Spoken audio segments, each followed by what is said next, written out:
subset of people. Let's just say, no one seems terribly worried about the floods in Texas, the fires in LA, the longer hurricane season, the longer fire season. I'm not terribly upset about it, frankly. I don't have kids. I really don't care that much, and I was in the environmental science space in addition to biomedical, and I absolutely don't care that much. And as you know, I'm in a completely different field now. All I'm saying is that logically, the rationale for these parents should be, hey, I'd be pretty worried about, what's happening with the climate, whether I can do anything about it or not. And that's really the only point that I want to make. Well, I think maybe parents are smart enough to realize that nothing that is done by Americans has any impact on the climate. So it's 100% logical for parents to think about it. I think if you were a parent, I know you live in a part of America, I'm not going to dox you, I know you live in a part of America where woke leftist crazies kind of control the public school system. And if you were a parent, I bet that you would be very focused on saving your children and grandchildren from public schools that teach them to cut off their penises, because cutting off the penis cutting off your penis is the trendy thing among all the celebrities that live near you. Now, if you think I'm exaggerating, I'm happy to hear it. If you had children, I bet that protecting them from being taught to become trans in school or being taught other insane, dangerous shit is important. And then finally, something that's not political at all, I bet if you had children, you would focus at least half your time on trying to persuade them not to take fentanyl, because the number one killer of fentanyl near you the number one killer of children in your neighborhood is fentanyl. So I think that the climate change is a nice tribal, religious, theoretical thing, but if you actually had kids, I think you'd be focused on more practical things. I'm done speaking. Tomato, you know who's the number one mule importer from Mexico for fentanyl? Americans, contrary to popular belief. It's not the immigrants. Well, you realize that the creation of the cartel and the street gangs that sell this stuff on the street are both products of the war on drugs that's been going on since 1971. So until somebody wants to talk about the war on drugs in a meaningful way, I think both parties are complicit in the drug trade and the propping up of both street gangs and cartels. Well, and also, actually, speak of the devil, on August 11th, the book is coming out. It was reviewed in Rolling Stone about special ops units at Fort Bragg, essentially the Delta Force members, Green Beret Station in Texas, elsewhere, are implicated in facilitating a lot of cartel operations across the border, and it's kind of fascinating. So that's a whole nother thing. I'd love to do. I haven't done a room in years, but I'd love to do one on that because it's such a fascinating topic.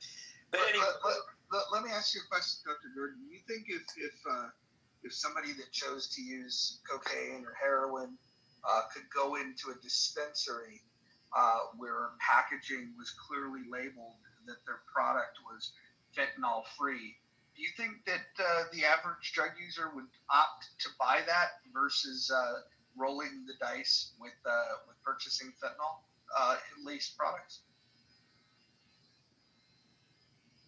I doubt it. I think when you're an addict, you're gonna roll the dice. Well, that's assuming that you believe that that they enjoy rolling the dice. Maybe just maybe we should take into consideration that the addict they want the drug of choice. Maybe they want the high from cocaine. Maybe they want the high from heroin, without the risk of killing themselves with fentanyl. Now, I agree that if they didn't find the fentanyl-free variety, that evidence shows that they are willing to roll the dice with those drugs, because what you're comparing it to is not getting high versus getting high with the risk of high risk of death. I think that you would actually, if you were to legalize these narcotics and sell them in dispensaries, at very least, what you're going to do is reduce the violence in this country that's associated with people killing each other for selling drugs in a rival territory. You would then have businesses that could sue each other. You could have the right to have a storefront, and if you had a dispute, you could take it to the police and go into a courtroom. When you make something illegal, you, by definition, you're putting it on the black market, and in the black market, they're going to find their own ways of policing it. So, I think the people that, if you really wanted to reduce fentanyl death, the best thing that you could do would be to legalize drugs, make it safe, and tax it. Yeah, no, I misunderstood. I was kind of making the assumption that the fentanyl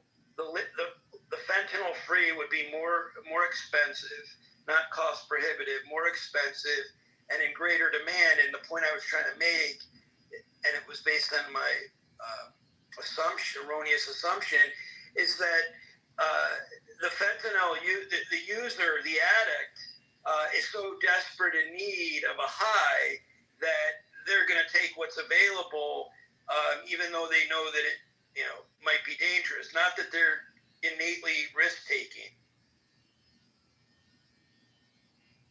It's really Why not have a compromise?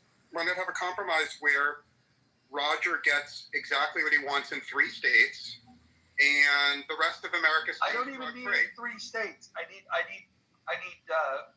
one location. We could call it Barstow, California, and we could turn that into a drug emporium and oasis for addicts.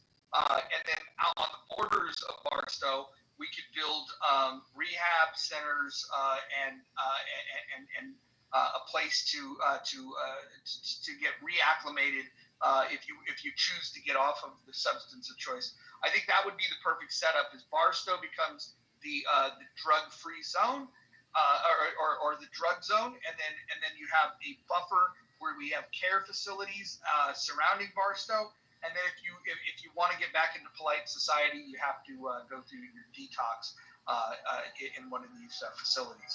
But I think that's where we should put them. And if somebody's caught high on one of these narcotics, they get shipped to Barstow. I'm 1,000% supportive. Not only would I vote for that, I would donate to a candidate who actually wants that. I think very, very strongly, if someone is caught taking fentanyl anywhere in America, I don't think they should be punished. I think they should just be exiled to Barstow and have a segregation, right? Have a big part of America where people can take as many drugs as they want, and then have the rest of America be drug-free. Who could argue with that? They prescribe fentanyl patches, right? Hospitals use them every day, correct?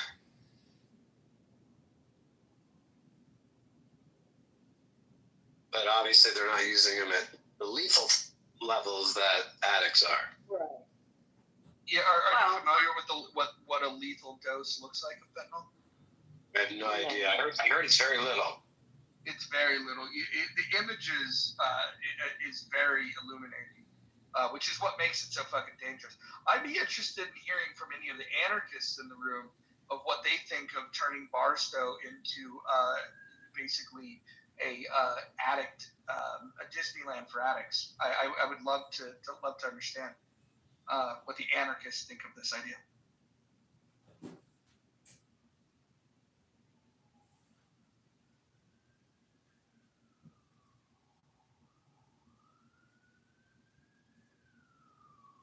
Well, that being said, Abby, let me tell you, Barstow is a shithole, and it's interesting because if you go through Barstow, they have old train cars that have been turned into Subway, McDonald's.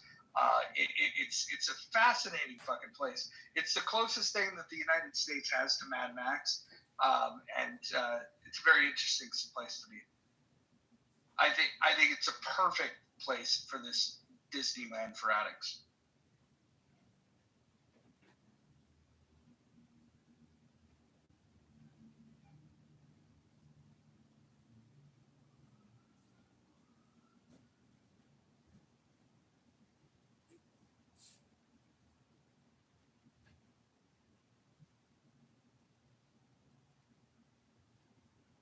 I'm with you on the 10 times, whatever the charge is for one. Essentially, amplifying the DUI charge for anyone doing harm. I think it's the legal. I think it's GB, a great bodily injury.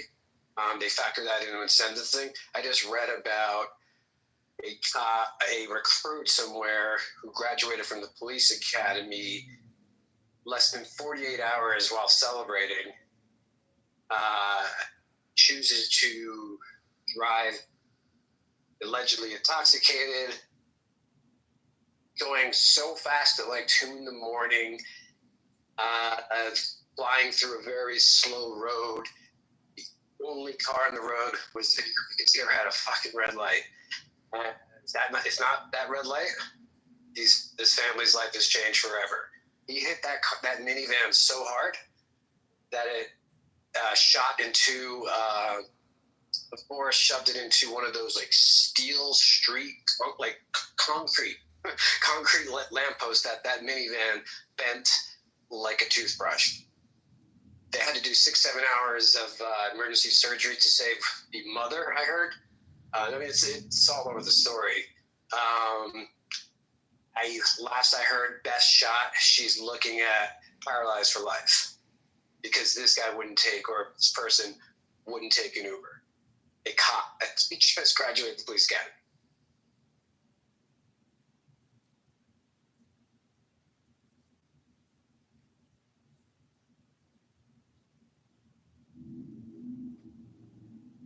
Messi, how do you think certain religions would do in an anarchist society? Do you think there would be compatibility between? Oh, you cutting back in? Sorry. Depends on if that religion is authoritarian. Well, what do you think would happen if the proponents of Sharia law were to show up in an anarchist society? I'd love to understand. Bima, is an interesting one. She advocates for the good folks. The good folks of Hamas is who she advocates for, and but yet she calls herself an anarchist. I wonder what would happen in an anarchist society where terrorist groups like Hamas that built a religion around a pedophile. And will kill non-believers. I wonder what Bima would think of this religion. I'm sure it's the religion of peace for her. No woman, no child would be safe in that society. Well, the thing is you would have people that want to behead people, and you would have no authority to do anything because of the beheading. Yeah, rapes and beheading. A plethora, no doubt about it. Yeah, although one thing I would challenge Mojo is that do you think that Islam is because the reason why Palestinians why they do what they do, or is it just something they use as? Well, I think any time that you're crazy enough to submit to a religion whose perfect idea of a man is pedophile that married a 6-year-old girl and fucked her when she was 9, it beheads people that don't want to convert to the religion. I think that if you subscribe to those things, it probably makes it easier for people of that belief system to dehumanize other people in a civilized society, which certainly can lead to an easier decision to go and rape and murder civilians as well as take hostages. It doesn't seem like there's much morality baked into their religion whatsoever. Yeah, I mean, the reason I push back is because even though I do think, as much as I disagree with Islam, I personally think that you would still have people who would still believe that they're being oppressed, that would feel the need to elect a group like Hamas, even if Islam never existed, because it's why I've always said even if religion did not exist, in a world where religion did not exist, conservatives and liberals would still exist. So, and you probably would still have something like Hamas, just without Islam. Welcome, Marshall. Marshall, what do you think of anarchy? I think Madison had a great idea. If men were angels, there would be no need for government. If men are fucking angels, there's always a need for government. If men were what? Also, If men were angels, there would be no need for government. Men are not angels, so there's a need for government. Out of 10 people, you can maybe get 9 to do the right thing. One person's always going to choose to do the stupid or malicious thing. It just is what it is. And so a society that operated on anarchy just simply wouldn't work, because men's evils would end up driving it into a despotic, tyrannical place. Because in an anarchical world, the person with the biggest stick wins. So it's going to be a monopoly of violence preceded by a very short time of essentially no rules. The idea that you could stay as this anarchical foundation is a myth, a fairy tale. It's a utopia. It premises that human beings work in a way human beings don't work. Because nothing in 10,000 years of human history, since the settlement of the city Ur in Iraq, that shows you life without government or like a larger steering hand is not chaotic and despotic and tyrannical. And the only thing anarchy would do would be to provide chaotic space for a strong, tyrannical person or style of government to take hold, because people don't like chaos. When they can't get their basic needs met, when they cannot move up in the world, and the institutions don't help, the idea is to dump them over. But that then forms into something. So shortly, anarchy is a utopian fantasy. Well, that's true. There's a lot of good points, and I'll say the one thing that stood out, you said, Marshall, I said it before, I'll say it again. Take away the people's basic needs. Forget not January 6th, not BLM, not like which side of the aisle you're on. Take away your basic needs, aka Uber and Netflix, you will see anarchy.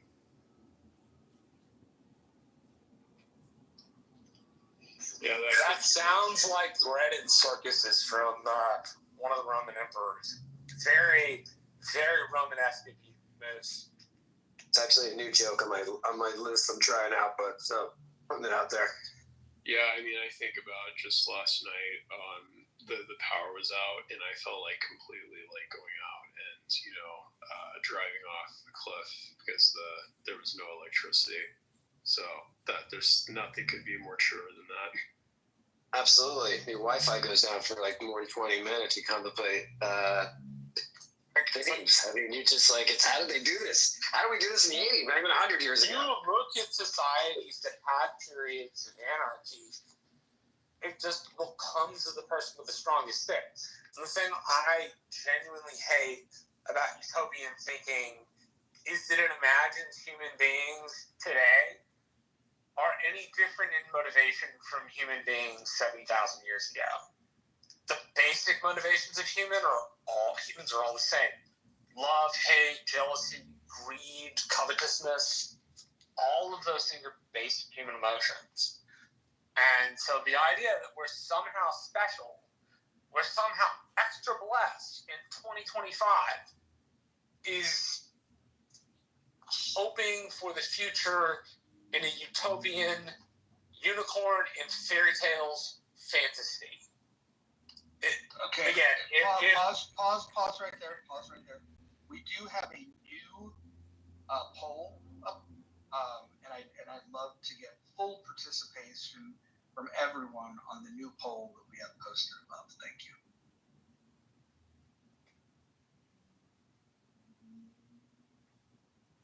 El Normo's here, the person that I voted for president. We definitely need his opinion on the poll that we have up. El Normo, which do you prefer? Bigger government, smaller government, no government, or sorry, I need to edit the change. I don't know why it auto-corrected. Sorry, but answer the poll, please. I'm in favor of minimal government, but government that serves our needs and our interests. What do you, when you say how do you define minimal government? Yeah, what's okay? So let me just start, and then you tell me what you would add to this. I want a military, I want police, and I want courts at a federal level, and then I want states to decide what they might need additional to that, and localities to decide what they might need additional to that. But at the federal level, military, police, and courts. What do you think I'm missing? Well, I mean, aren't highways handled on the federal level and stuff like regulation of transportation, aviation, shipping lanes? I think the Romans figured out that that's best handled at the macro level. Well, the shipping lanes, I think, is something that we would agree that the government would deem that the military handles. The Barbary Pirates, for example, is something. It's why we created a navy, for fuck's sake. Right. But I mean, even internal, like down the Mississippi River and so forth. I'm just saying, commonly shared resources need federal regulation, I think. Otherwise, people are going to fight about them. Highways, waterways, airways, right? And then I'm going to build in that I always think we need to make sure that the least among us are provided for.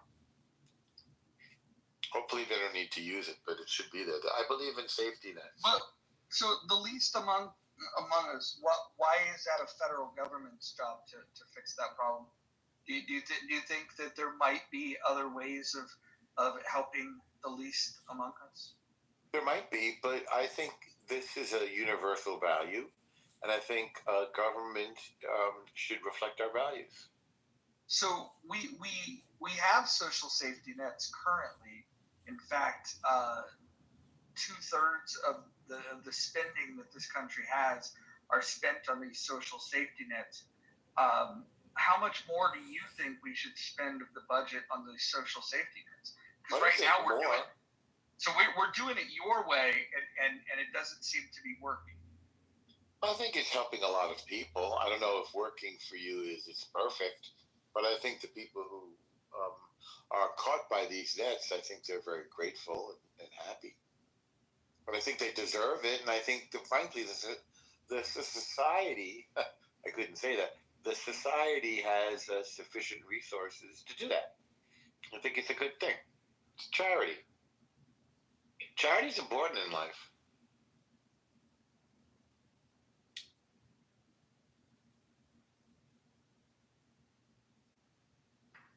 Did you remove the poll? It disappeared. Yeah, it's interesting. I wanted to comment. Government big enough to give you everything that you have can take it all away as well. Is that from a fortune cookie or something? No, that was Barry Goldwater. That sounds worse. Your poll disappeared, Roger. All of you guys are wrong. We need a strong government, strong central government, no local governments. Local governments are the issue. A lot of the problems caused in this country today. I want to know what John thinks. John, are you there? Hold on. We just heard from a troll. Eric, you're one of those chillisms, right? You're a chillism hostage. No. I'm my own person. You're not a hostage. He's a mod in there. Oh, okay. So you're the one holding the retards hostage in there. No, I don't have that much power. Interesting. How does it feel to mod a room that's known across this app as having the stupidest people, quite literally the lowest IQ average, which is hard to do considering Io goes into that room and he's got the highest IQ. In fact, I would say Io has a higher IQ than the rest of the people in that app, in that house combined. Probably, you might be right. Yeah, the room is dominated now, per se, with lower end people. But it did start out like that. Why do you guys let people like Concrete and Ike drone on about dumb shit that they don't know anything about? Like I said, I don't have that much power. If it was up to me, they would have been kicked out. Oh, that's fine. All right. Well, you sound reasonable. I was in there and heard those two arguing for 45 minutes about who understood Hegelian dialect better. And they were, again, 45 minutes they were arguing about this. And I got up on the stage and I challenged them. And within about 5 minutes, they both acknowledged that neither had even read Hegel. And that was what passed for a conversation in that room. It was very, very interesting. You should try to get control of it. Tally's pretty good. And I don't know if I've ever spoken to you before directly, but you seem reasonable if you agree that those guys are retards. So you guys should get your hands around it. Concrete especially cosplays as somebody of high level intelligence.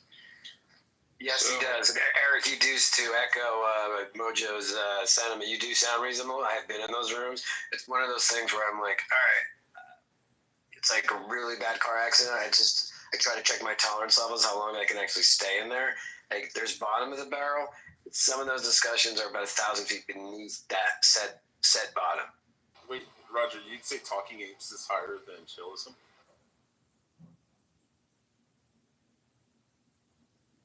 I would say it depends on the day. Well, if you like Talia, then you'd like Eric, because Eric and Talia have a little thing.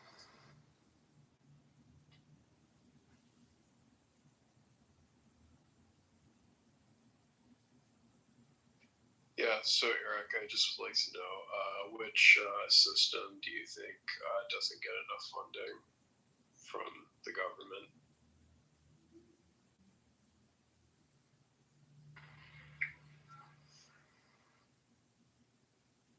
I bet I was eating some food. Ask the question again. Yeah, my question is which program in the government do you think is not funded enough? Social programs, mainly like welfare, education, stuff like that.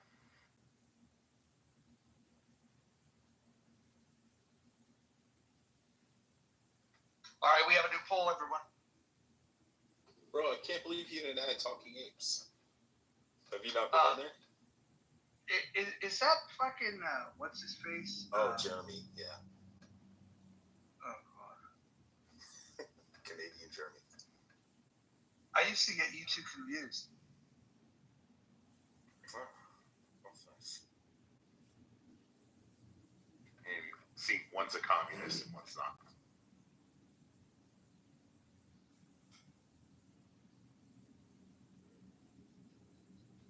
All right, we gotta get some more votes going on here. Wait, is politically correct full of liberals arguing about being weird liberals? I think that's the one with that woman Sin that claimed to have a nonprofit. And when I said, "Yeah, I don't believe you," and then she said, "I don't give a shit what you believe," and I go, "Tell you what, if you post a link to it, I'll donate $500." And instead of posting it, she removed me from the room. She doesn't really have a good sense for fundraising, I suppose. Among the stupidest people that I've met on the app. Oh wait, Abby said it's the one with Dr. Goddess. Damn it. Dr. Goddess came to my room today and we actually got along quite well. So no shade to Dr. Goddess, but I got a lot of shade for Dr. Goddess. She's if this app is full of pseudo intellectuals, she's the anti-intellectual. I think she's borderline retarded. You know, it's crazy, Roger, because I mean, is this the political bimbo crew? Yeah. Got it. Where you've got like a 7.5 Patty. Looks okay, like at least in the. Well, I'm not going to call anybody out by name, Roger. Why not? I'm going to respect your space. I'm not going to call anybody out by name. But I will say that I'm looking, with one eyebrow left, kind of turned up, at any pro-black person with a blonde wig on. Right? How are you going to be pro-black and you're sitting there rocking, instead of the Beyonce, which again, Beyonce is very questionable. We'll get to that in a minute. But I mean, how are you so pro-black and you're rocking a whole Farrah Fawcett? Like you're not rocking a Pam Grier, right? Pro-black. Shout out to the band, the Black Panthers. You're rocking a whole Farrah Fawcett, right? You're rocking a whole Farrah Fawcett, looking like one of the Real Housewives of Orange County. So it's very crazy to me how these pro-black people want to show up in a blonde wig. Real Housewives of No County is more like it. I agree, Adams. Right.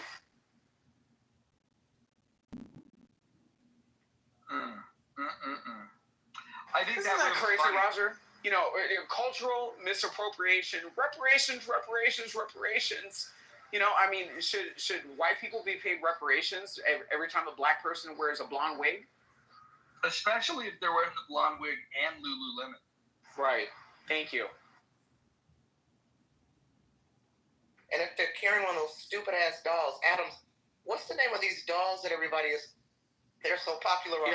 Yo, I feel like they should be paying Armenians, right, reparations for the bust down, right? Because the bust down came from Cher. So at the end of the day, Armenians should be paid reparations as well. Nah, you follow media like celebrity. Do you hear about that? I mean, I'm not even going to get into Kim K that, changed the whole beauty standard.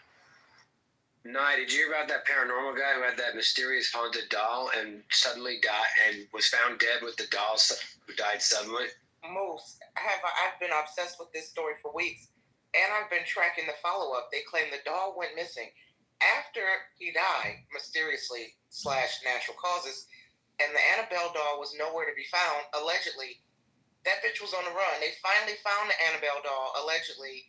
Some comedian, I just had his name, Mike Riff, that could be wrong. He is now, according to Twitter, the new proud owner of the Annabelle doll, and he purchased Ed and Lorraine Warren, I believe it's their name, the Conjuring couple. He purchased their museum, their house that housed the doll, according to Twitter today. So I've been following this story for weeks. It's been the most fascinating story to me in pop culture in the past month. Absolutely. To me, as of late, as I've been getting attacked on this app, for not embracing black culture, it's crazy to me. The bust down, did that not come from Cher and Marsha Brady? Right? Cher and Marsha Brady. Adams, I didn't know it was called the bust down. Let me Google. I mean, it's called the bust down. That's what I'm saying, the full Naomi Campbell. So again, if you want to give a representation of black women that were wearing that hairstyle, very European-centric, you have a lot of the hottest people in black culture talking about pro-black and, we should free Diddy. It was crazy. Listening to Diddy's mom with a full freaking, like a fake, it was crazy. Like, it was crazy. A whole freaking blonde freaking wig on. Like, what are we doing? So it's crazy to me how people want to claim so pro-blackness and appropriating culture and all this other bullshit. Reparations. Like, what the fuck are we doing? I've never seen the black community so fucking lost with an identity crisis. It's not even, it's crazy. Adams, I blame Beyonce. I blame Mary J. Blige. I blame. Oh, you mean the same Beyonce that wanted to say, "Oh, you need to vote for this black woman. You need to vote for this black woman." Pro-black Beyonce, right? So she threw on that dusty ass fucking wig, and then when the second that she left the DNC stage, she went and posed in a blonde fucking wig, pretending to be Pamela Anderson. Let's stop it. Adams, I got a question. Who's the artist that sung the song about eating her booty like groceries? Who's that? Suki Hanago. I just say this. That's a vulgar line. It's a very vulgar line. But I don't think that's a thing that really is happening. Because I think the people that she's singing to, unless she's singing to the white community, because black men don't even eat pussy. There's no way they're going to eat her booty. Wait. Okay. What? Is this breaking news? Wait, what? Okay. No, it's not breaking news. Eazy-E said it best. He said, "I may be a woman beater, but I'm not a pussy eater." And after he said that, a whole generation of black men stopped eating pussy. But wait a minute. Didn't he die of AIDS? Child, baby, bye. Okay. Hold on. Wait, what's going on? By the way, Roger, I'm walking right by 7th Vale Strip Club. I'm going to take a picture of this and PTR it just so you can revel in it. Nice. Is there a line around the block? There's a line around the block at Mojo's door once they found out No. who does eat pussy. The line's at Deja Vu. You know, they have 1,000 ugly women and 3 pretty ones.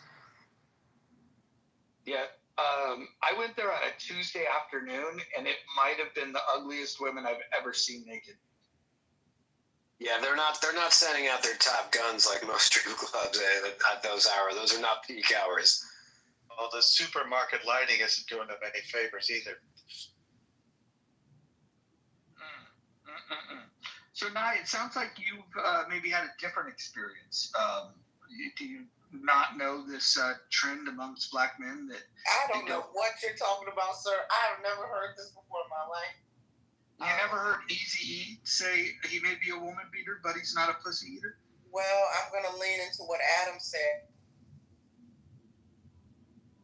And allegedly he had HIV. Allegedly he was sucking, he was slobbing on the knob and gargling that gravy. So I don't know. No, he didn't have HIV. He died of AIDS. Yeah. So, I mean, like, that's just what it is. Sealed up medical coroner report, like, he died of AIDS. So at the end of the day, looking at the context of that time, how much are you going to take that information as you are, Roger? Like, this is crazy. Yeah, I wouldn't. I don't think Eazy-E's credible. Him, Dre. I mean, they probably were, getting it in with some women, but they like the tranny girls too. They like the chicks with dicks, allegedly. So, Roger. Oh, sorry, Nye. No, you're good. Go ahead. Roger, can I ask a favor, or any of the mods? No, but you can ask a favor. Okay, I'll ask. A person I know who's a professor and claims to be and identifies as progressive, but is now hating on progressives, and she's quite influential with 4 degrees from Harvard. She wrote something in their Substack today and published it. I was wondering if you would be willing to put it up at the top, considering it's in alignment with your antipathy and rightfully endorsed antipathy toward progressives. But yeah, let's get it up there. Now the caveat is she's now a client of mine, so I do probably benefit from exposure, but this is a free Substack. So I want. Okay. All right. This isn't Dr. Natalie, is it? No, it's It's Dr. Hillary Anger Elfenbein, who I think you would really hit it off with. I'm going to try and ask her to come on to Clubhouse because she says now that being Jewish, it's impossible to be a progressive because she's hated by her progressive friends, essentially. So anyways, I thought you might like to read it. I'd love to read it. Let's bring it. Oh wow, B Master's back. How should I send it to you? It's in the link in the chat. Let me see. I'll snap it. Mojo, have you ever heard of Rob Smith? From The Cure or one of those faggoty bands? No. No. So Rob Smith, he's like a younger, conservative, black Republican veteran. He's also the lead singer for The Cure, Robbie Smith. No, anyway. He's definitely not. I don't think he's old enough. It's crazy. No, I mean, same name. It's the same name, not this person. Same name, Robert Smith. Yeah, so he was He was a black conservative where when the Ebony Festival happened, and a lot of people were opening up rooms about the Ebony Festival. Oh my God, fake outrage, fake outrage, fake outrage. And again, he's always on like Live a TikTok, and he is very pro MAGA, and he's a really cool guy. But it was crazy because I'm testing this theory where when somebody has a room that's opened up about them, I'm testing how can I actually get them to respond to my Instagram. And there was a whole entire room that was opened up about him on Clubhouse, and him and I were kind of like texting in the back channels, and I was just like, dude, you need to make an account and come on Clubhouse. A lot of these people that have a lot of things to say about this election cycle, and a lot of these influencers, you should